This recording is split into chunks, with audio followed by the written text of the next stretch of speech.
আব্দুল কাদের জিলানী কুদ্দিসা সিররুহুর নাম শুনছেন আপনারা? শুনছেন না? একদিন রাত্রে 2:30-3টা বাজে উনি বাগদাদের বাইরেছে, একদিকে পথ দিয়েছেন। খাদেম চিন্তা করলো এত রাত্রে হুজুর কেন বাইরে? তো খাদেমও পিছনে পিছনে পথ দিয়েছে। যাইয়া দেখলেন একটা শহর, এই 2-4 কদম হাঁটার পরে দেখলেন একটা শহর।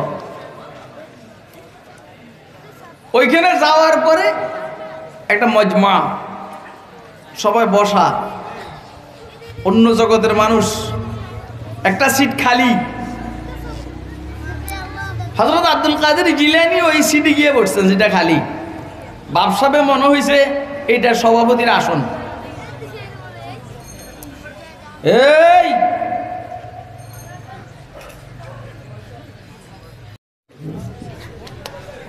আসসালামু আলাইকুম ওয়া রাহমাতুল্লাহি ওয়া বারাকাতুহু।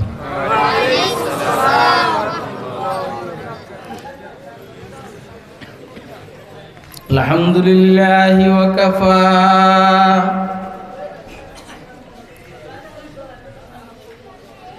والصلاة والسلام على عباده الذين اصطفى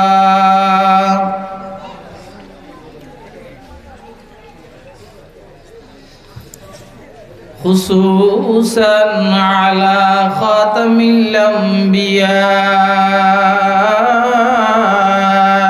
وسيد الورى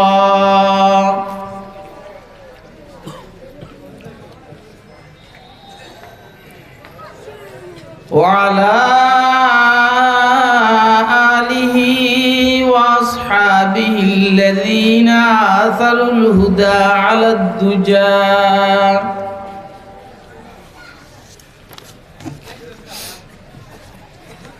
وسلم تسليما كثيرا كثيرا.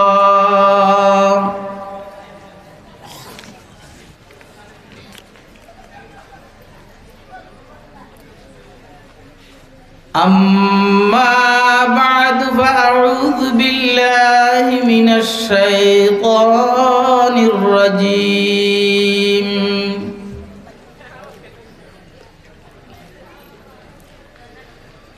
بسم الله الرحمن الرحيم.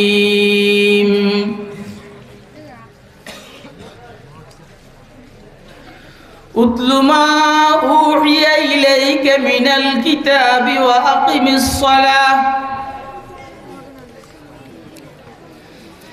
إن الصلاة تنهى عن الفحشاء والمنكر ولذكر الله أكبر والله يعلم ما تصنعون.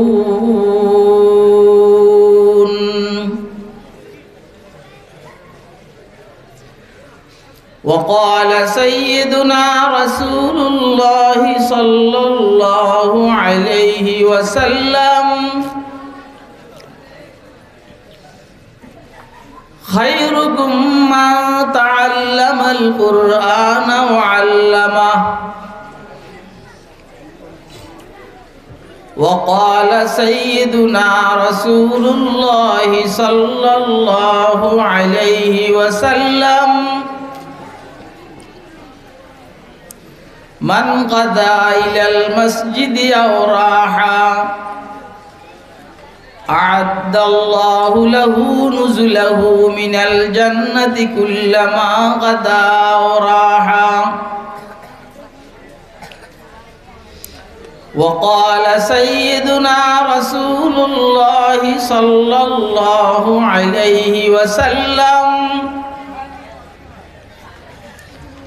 مثل الذي يذكر ربه والذي لا يذكر كمثل الحي والميت أو كما قال عليه الصلاة والسلام.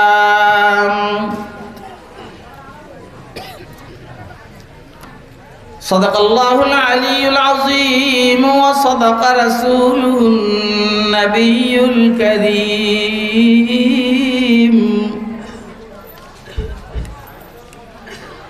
ونحن على ذلك لمن الشاهدين والشاكرين والحمد لله رب العالمين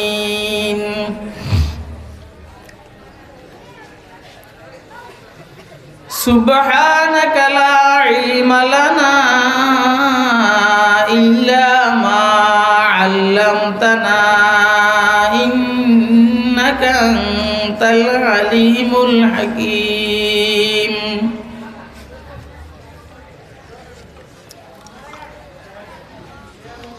حضرات علماء کرام মুরব্বিয়ান ইজাম বেরাদারান ইসলাম পর্দার আলের মা বোনেরা এবং মেয়েরা মাহফিলে উপস্থিত স্নেহের আদরের ছোট কচিকেচারা আল্লাহ পাকের দয়া অনুগ্রহ ফজল করম আল্লাহ রাব্বুল আলামিন আমাদেরকে ফেনী সোনাগাজী সোনাপুর মিফতাহুল উলুম মাদ্রাসার উদ্যোগে আয়োজিত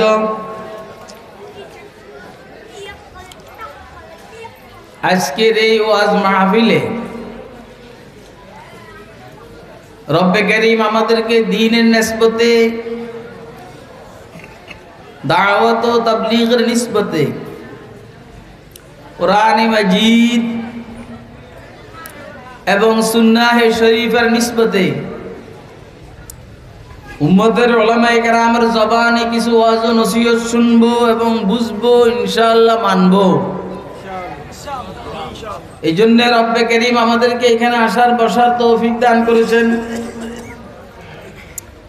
তো আমরা বলিষ্ঠ কণ্ঠে একবার আল্লাহ পাকের শুকর আদায় করি আলহামদুলিল্লাহ।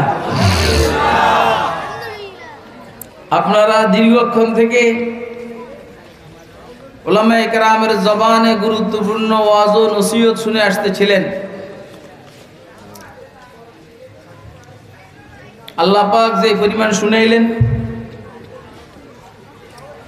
আমরা আপনারা শুনলাম, বুঝে শুনে সিদ্ধান্ত নিয়ে রব্বে কারীম আমাদেরকে আমল করার তৌফিক দান করুন। আমি আপনাদের সামনে কোরআনে মাজিদের সূরা আনকাবুতের থেকে 21 পারার প্রথম আয়াতে শরীফ আপনাদের সামনে তেলাওয়াত করেছি। যেহেতু এই আয়াতের মধ্যে 3টা বিষয় আছে, সেহেতু আমি আয়াতের সাথে সম্পর্ক রেখে 3টি হাদিস শরীফ আপনাদের সামনে পাঠ করেছি। আল্লাহ পাক তৌফিক দান করলে আয়াত শরীফা এবং হাদিস শরীফ সমূহকে নিয়ে আপনাদের সামনে কিছু আরজ করার চেষ্টা করব ইনশাআল্লাহ। আমার নামটা যখন ঘোষণা করে তখন একটা শব্দ বলছেন, গুরুত্বপূর্ণ নসিহত পেশ করবেন, বুঝছে না? আসলে আমি অন্য কোনো বিষয়ে আলোচনা করার খেয়াল করছিলাম, যখনই বলছে গুরুত্বপূর্ণ নসিহত পেশ করবেন তখনই আমার খেয়াল নসিহতের দিকে গেছে।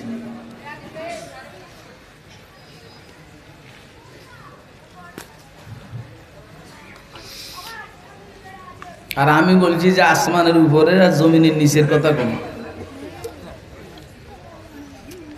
মাদ্রাসার মুহতামিম সাহেব আমি যখন মাইকে বসা আমার কানে কানে আমার কিছু নসিহত করছে,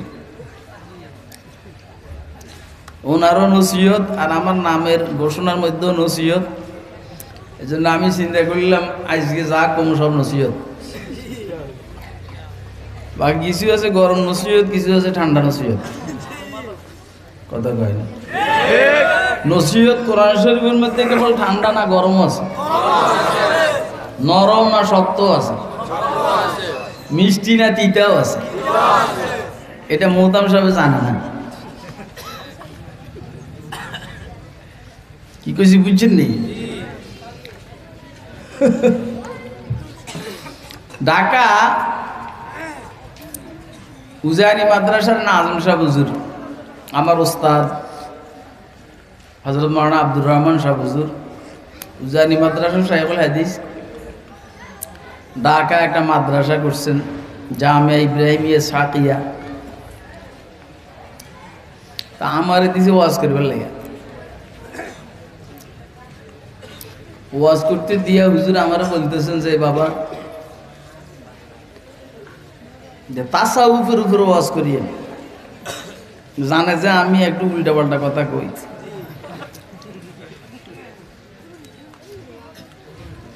তো এই তাসাউফের উপরে ওয়াজ করছি, পুরা মজমা গেল সিল্লেছে, স্লোগান দিছে।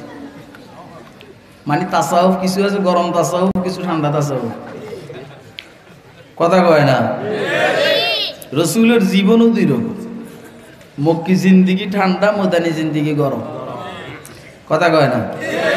আর ইসলাম শুধু কেবল ঠান্ডা হবে না গরম হবে, ইসলাম শুধু নরম হবে না শক্ত হবে। সুবহানাল্লাহ আলহামদুলিল্লাহ, এগুলো হইল নরম। আর দুইটা মার কাফের আর বেঈমানদেরকে, এটা কি হ্যাঁ দেখ না, আমি এইটা এমনি বললাম আর কি, এটা আমি আজকে এগুলো বলুন না।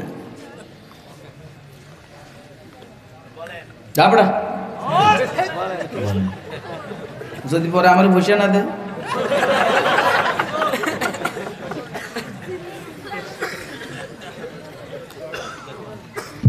যে আয়াতে শরীফ আমি আপনাদের সামনে তেলাওয়াত করেছি, আয়াতে শরীফের মধ্যে আল্লাহ রাব্বুল আলামিন হুজুর সাল্লাল্লাহু আলাইহি সাল্লামকে তিনটা নসিহত করছেন। কয়টা? কে করছেন? কি করছেন? নসিহা। এটা আল্লাহ হুজুর সাল্লাল্লাহু আলাইহি সাল্লামকে করছেন। এটা আমি অন্য সময়ে অন্যভাবে বলি, যেমন বলতাম আল্লাহ হুজুর সাল্লাল্লাহু আলাইহি সাল্লামকে এখানে তিনটা ভিটামিন ক্যাপসুল খাওয়াইছেন। এটা হইল উপস্থাপনার বিষয়, এক এক সময় এক এক রকম উপস্থাপনা আসে। আজকে আসছে ভিটামিন এটা না, আজকে আসছে কি তিনটা নসিহত।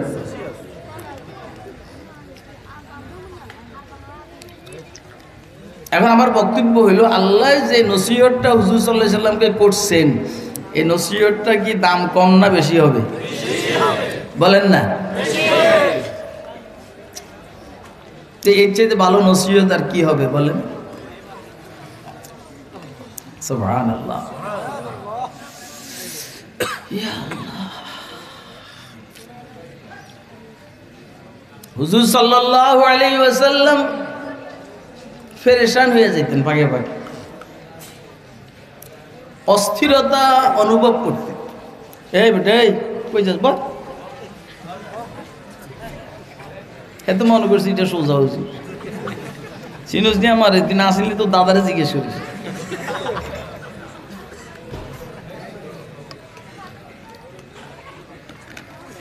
কাঁচা গেল কাঁচা।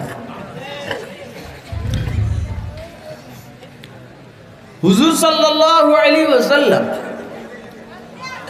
উম্মতের ব্যবহারে পাকে পাকে পেরেশান হয়ে যেতেন, বিচলিত হয়ে যেতেন, বিচলিত। যে আয়াত আমি তেলাওয়াত করছি এর পিছনে কিছু পয়গম্বরের আলোচনা আছে। উম্মত ওনাদের সাথে যে আচরণগুলো করছেন, এই আচরণগুলোর আলোচনা পিছনে আছে। এবারে আল্লাহ হুজুর সাল্লাল্লাহু আলাইহি সাল্লামকে নসিহত করতেছেন, উতলু মা উহিয়া ইলাইকা মিনাল কিতাব। এক নম্বর নসিহত, আপনার কাছে কিতাবের যেটা ওহিটা এসেছে এটা আপনি তেলাওয়াত করুন। কিতাব মানে এখানে কোরআন শরীফ। অর্থ কি? অর্থ হইল আপনি কোরআন শরীফ তেলাওয়াত করুন। তো কি লাভ হবে? লাভ হবে এটা, কলব মজবুত হবে, দিল শক্তিশালী হবে। এরপর অন্যান্য পয়গম্বরের সাথে যে আচরণ করেছে উম্মত, সেটা আপনার জানা হবে। জানলে কি হবে? জানলে আপনার ভিতরে সবর আসবে, ধৈর্য আসবে। এই জন্য কোরআন শরীফ বুঝা পড়া উত্তম। উতলু মা উহিয়া ইলাইকা মিনাল কিতাব, কোরআন শরীফ তেলাওয়াত করবে। পারবো না আমরা? কে কে প্রতিদিন কোরআন শরীফ তেলাওয়াত করি? একটু হাত উঠে দেখাই তো। প্রতিদিন কোরআন শরীফ তেলাওয়াত করি কে কে? ওরা আমার এই সোজা কথাও তো বুঝে না। আমরা কোরআন শরীফ প্রতিদিন মুখস্থ দেখে তেলাওয়াত করি কে কে? একটু হাত উঠে দেখান তো। আরে বাবা, সূরা আলাম তারা পারি না? ওইটাও তো তেলাওয়াত। এবারে বলেন কে কে তেলাওয়াত করে? একটু সাহস হয়েছে।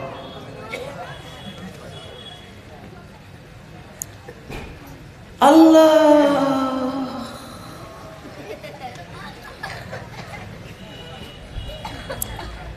ইমাম মুহাম্মদ ইবনে ইদ্রিস শাফিঈ রাহমাতুল্লাহ আলাইহি মক্কা শরীফ থেকে মদিনা শরীফ যাইতে একবার 16 দিন লাগছে। 16 দিন। 16 দিনে উনি 16 খতম কোরআন শরীফ পড়ছেন। কত খতম বলেন না? সফর অবস্থায় প্রতিদিন এক খতম, 16 দিনে 16 খতম। এলো কোরআন শরীফ তেলাওয়াত। আমারে যেমনি বলছে আমি এমনি ওয়াজ করি।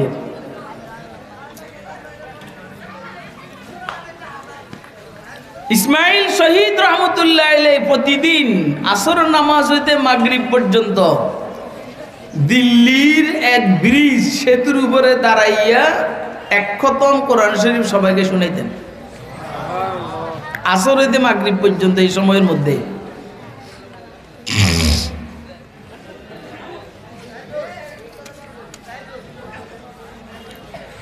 হাফেজ জালালউদ্দিন সুয়ুতি রহমতুল্লাহ আলাইহি উনি একজনের কথা বলছেন, ডেইলি 9 খতম কোরআন শরীফ দিতেন।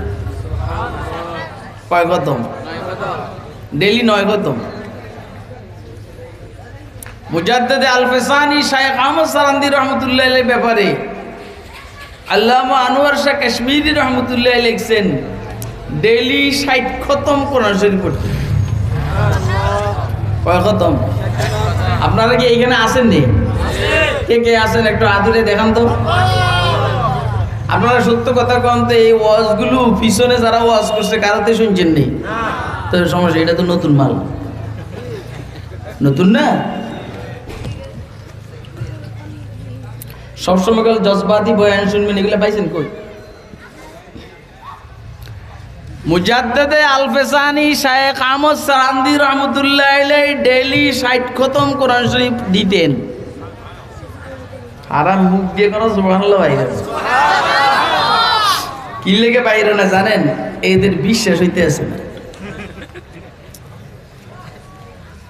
এগুলা কারামত।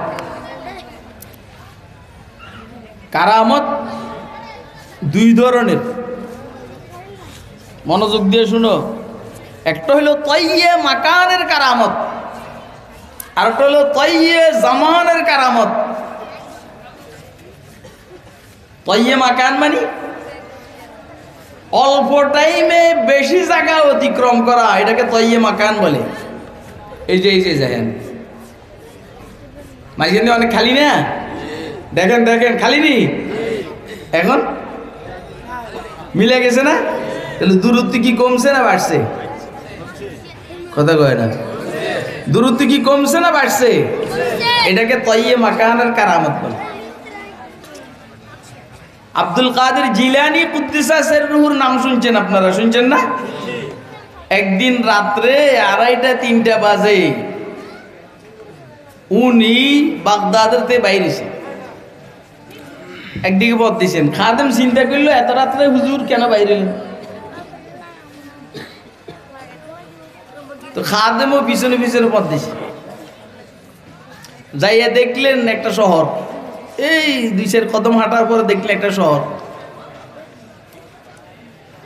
ওইখানে যাওয়ার পরে একটা মজমা, সবাই বসা। অন্য জগতের মানুষ, একটা সিট খালি।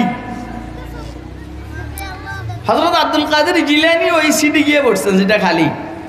বাপ সাহেবের মনে হয়েছে এটা সভাপতির আসন। এই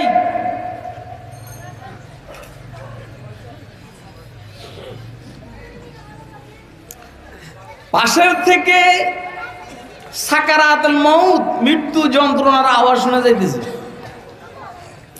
কিছুক্ষণ পরে গোসলের আওয়াজ, কিছুক্ষণ পরে লাশ একটা নিয়ামত দিছে। আব্দুল কাদের জিলানী কুদ্দুস সিররুহু ওইখানে বসার পরে একটা লোক দাড়ি মারি নাই, উল্টা পাল্টা, ওইটা সামনে উপস্থিত। এর বুকের মধ্যে, গলার মধ্যে হলো ক্রস, খ্রিস্টানদের ক্রস। হযরত আব্দুল কাদের জিলানী তার গলার থেকে এটা টান দিয়ে সিরা ফালাই দিছে। এরে কালিমা পড়াইছে, পড়ায় বলছেন বস এই হ্যায়।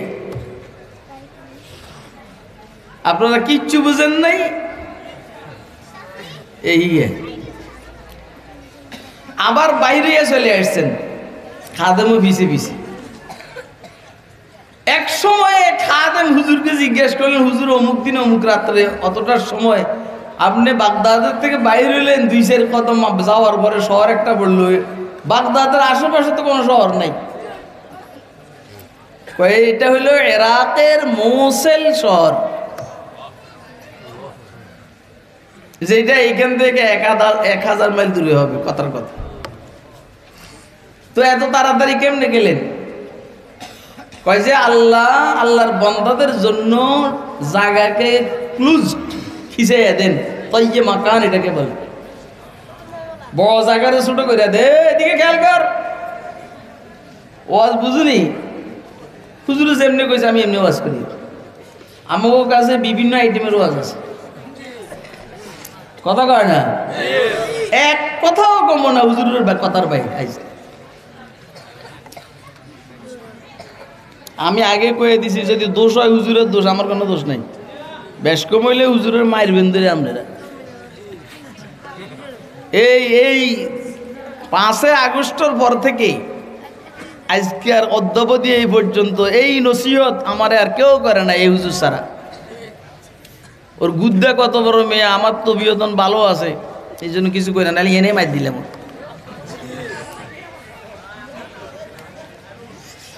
আচ্ছা পরেরটা বলেন হুজুর, কি হয়েছে পরেরটা বলেন। আমি নন মুরব্বী, আমি তো কথা এমনি করি। কয় যে শুনো, পৃথিবীর কয়েক কুতুবের থেকে একজন কুতুব মারা গেছে। এখন কাকে কুতুব বানানো হবে, এই জন্য এটা অ্যাসেম্বলি ডাকা হয়েছে, মজলিসে শুরা। আর তোমার পীর সাহেব আব্দুল কাদের জিলানী আলহামদুলিল্লাহ কুতুবুল আকতাব, সব কুতুবের কুতুব। পার বুদম কুতুব কোয়ম সাল কুতুবুদ্দি শুদাম, পার বুদম কুতুব কোয়ম সাল কুতুবুদ্দি শুদাম, গর্বয়ায়দ সাল দিগর কুতুবুদ্দি হায়দার শাওয়াম। আর কমাই। তো এখন ওই যে যেখানে ক্যাঙ্গারানির আওয়াজ শুনছ, এটা ওই কুতুব মারা যাইতেছে। তারপরে পানির আওয়াজ, গোসলের আওয়াজ, নিয়াপদ দিছে জানাজা। আর আমার সামনে যেটা উপস্থিত, এটা ইস্তাম্বুলের খ্রিস্টান এক ধর্মযাজক পাদ্রী। রব্বে কারীমের সাথে যোগাযোগ হয়েছে যে রব এখন কুতুব কাকে বানানো হবে। কয় যে হেরে, হে তো খ্রিস্টান পাদ্রী। এইখানেও তাইয়ে মাকান হয়েছে, তাকে ওই ইস্তাম্বুলের থেকে অল্প সময়ের ব্যবধানে এখানে উপস্থিত করা হয়েছে। তার গলার থেকে এটা চিরা হয়েছে। এখন বেঈমানরা তো আর কুতুব বানানো যায় না, এই জন্য তার গলার থেকে এটা চিরা তাকে কালিমা পড়াইয়া মুসলমান বানাইয়া সাথে সাথে কুতুবির দায়িত্ব দেওয়া হয়েছে। এটাকে ইজতেবা বলে। ইজতেবা, এই জিতেবা চেষ্টা ব্যতীত পাইয়া যাওয়া। কথা কয় না? আপনারা বিরক্ত হইতেছেন নি? যত তাড়াতাড়ি বিরক্ত হইবেন তত তাড়াতাড়ি আমার সহজ। হ্যাঁ না না, তা আপনি বিরক্ত হবেন, আমার জন্য সহজ। আমার আর এত ভালো লাগে না।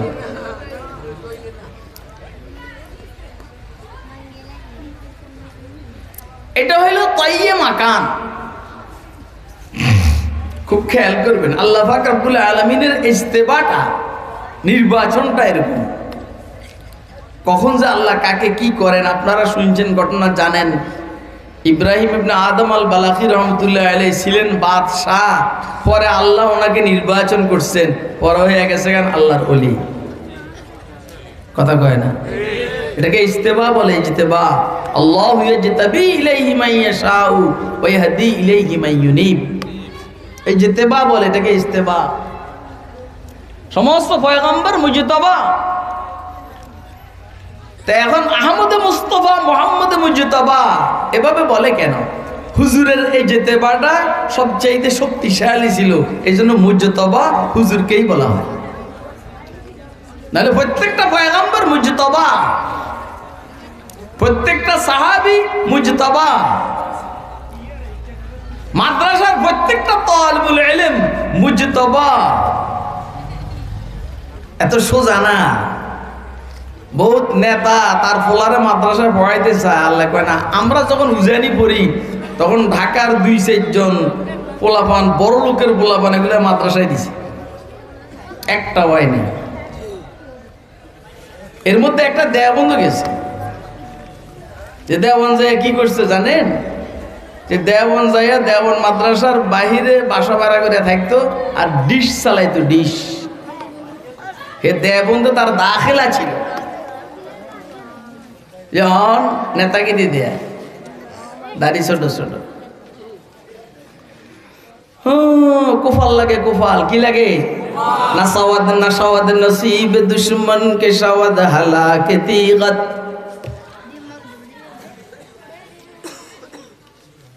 নাসাওয়াদ নসিব দুশ্মন কে শাওয়াদ হালাকতি গত।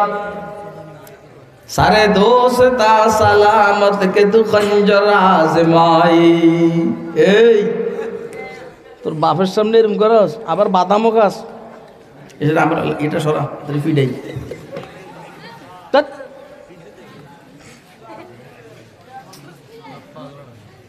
বাদাম খাই আমি বইয়া বইয়া। সিনাস কোফাল লাগে। কোফাল কি লাগে? বাদাম খাবে না, বাদাম খাবে না, কোফাল লাগে। তো বলছিলাম প্রত্যেকটা পয়গম্বর মুজতবা। আর হুজুরের এই ইজতেবা নির্বাচনটা মজবুত, এই জন্য হুজুরকেই মুজতবা বলা হয়। সাহাবায়ে কেরাম সব মুজতবা, তাবেঈন সব মুজতবা, পুরা মাদ্রাসার সাইডটাই মুজতবা। বেতন কম, খানা নাই, বাকি থাকে, এটা জানার পরও মাদ্রাসায় পড়ে। কথা কয় না? এটা জানার পরও মাদ্রাসায় পড়ে। আবার কয় খাইব কই থেকে? খাইব তোর পকেটের টাকা, তুই কই থেকে খাস? আরে তুই কই থেকে খাস? ক তোর নিজেরটা খাস না আল্লাহরটা? কারটা? তো এতে কারটা খাইব?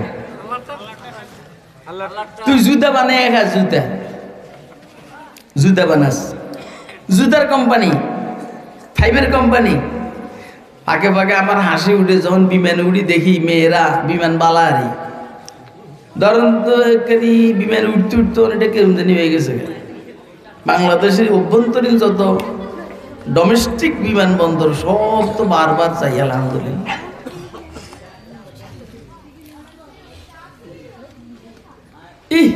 বিমানবালা চাকরি করে মেয়েরা কি খুশি, আর কথা কয় না। আমাকে বাথরুম দেখাই দেয়, ওয়াশরুম। স্যার এটা বাথরুম। তো আমি খুলে দাও, আমি তো খুলতে পারি না, খুলে দাও। তো খুলে দেয়, কিন্তু স্বামীর কথা শুনতে ভালো লাগে না। কথা কয় না কেন? স্বামীর কথা শুনতে ভালো লাগে না, বাথরুমটা আমাকে খুলে দেয়। আবার আমি তো ধরেন মুরব্বী লাঠি সুটা আসা হাতে বললে যে বাবা এটা তো অপরিষ্কার হয়েছে, কয়েকটা ওয়াশ করে দিই, এটা ওয়াশ করে দেয়। মনে মনে এই গেলে তো শাস্তি, কথা কয় না কেন? তো তোরা কি কাম করে খাস? যে কামের কথা কইছি এই কাম করে তো খাস। আর আমরা কি কাম করে খাই? আল্লাহ আল্লাহ রাসূল এর বসে ওয়াজ করুম, খানা খামো আল্লাহ খাবাইলে, কথা কয় না? না খাইলে নাই, হাদিয়া কত দিব জানি না, কিন্তু দেওয়া ঠিক। আরে কথা কয় না কেন? সবাই মুস্তাফা মৌলবীরা আল্লাহর শুকর আদায় করো। তুমি 5,000 টাকা বেতন পাও, 10,000 টাকা বেতন পাও, তুমি কিন্তু মুজতাবা। আল্লাহ তোমাকে আল্লাহ দ্বীনের কাজের জন্য নির্বাচন করছে, কথা কয় না? যাও খায়ের দোস্ত আহবাব। তো হুজুর সাল্লাল্লাহু